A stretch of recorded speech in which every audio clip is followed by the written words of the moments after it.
కూటమి పాలనలో రేషన్ పక్కదారి పడుతున్నాయని ఆగ్రహం వ్యక్తం చేశారు వైఎస్ఆర్సీపీ ఎమ్మెల్సీ ఇజ్రాయెల్. గతంలో డిప్యూటీ సీఎం పవన్ కళ్యాణ్ కాకినాడ పోర్టుకు వెళ్లి షిప్ ను సీజ్ చేయాలని చెప్పారని గుర్తు చేశారు. రేషన్ మాఫియా కట్టడికి చర్యలు తీసుకోవాలని డిమాండ్ చేశారు. గతంలో సీజ్ చేసిన షిప్ పై ఎలాంటి చర్యలు తీసుకున్నారో చెప్పాలన్నారు. ఈ రేషన్ షాపుల డీలర్లు, ప్రభుత్వ ఉద్యోగులు, కొంతమంది మాఫియా కుమ్మక్కయ్యి కొన్ని వేల టన్నులు మెట్రిక్ టన్నుల బియ్యాన్ని ఈ రాష్ట్రం నుంచి ఇతర రాష్ట్రాలకి తరలించేస్తున్నారు అధ్యక్ష.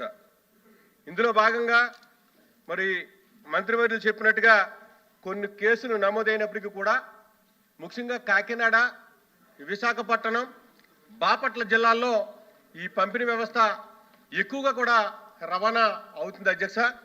గతంలో 2004 జూలైలో సాక్షాత్తు ఈ రాష్ట్ర ఉప ముఖ్యమంత్రి వర్యులు గౌరవనీయులు శ్రీ పవన్ కళ్యాణ్ గారు కాకినాడ పోర్టుకు వెళ్ళి అక్కడ డైరెక్ట్గా నిల్వ ఉంచినటువంటి ఈ పీడిఎస్ బియ్యాన్ని అక్కడ గుర్తించి ఆ యొక్క షిప్ను కూడా మరి సీజ్ చేయమని చెప్పారు అధ్యక్ష.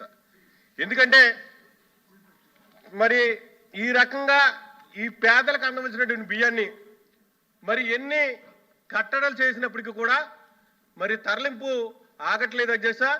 ఈ విషయంలో మరి ఆ రోజు పవన్ కళ్యాణ్ గారు తీసుకున్నటువంటి సీజ్ చేసినటువంటి షిప్ విషయంలో ఆ షిప్ ఏమైంది, దాని మీద ఏ విధంగా కేసులు నమోదైనయో మరి మంత్రివర్యులు తెలియపరచాలి అధ్యక్ష.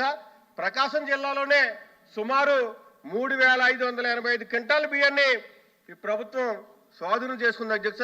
అదేవిధంగా బాపట్ల జిల్లాలో పర్సూరు, అద్దంకి, రేపల్లి, వేమూరు, పొన్నూరు ప్రాంతాల్లో రేషన్ డీలర్ నుంచి అధ్యక్ష కిలోకి 15 రూపాయల నుంచి 17 రూపాయలకు కొని వీళ్ళు మళ్ళీ 22 రూపాయలకి దళారులకు అమ్ముతున్నారు అధ్యక్ష.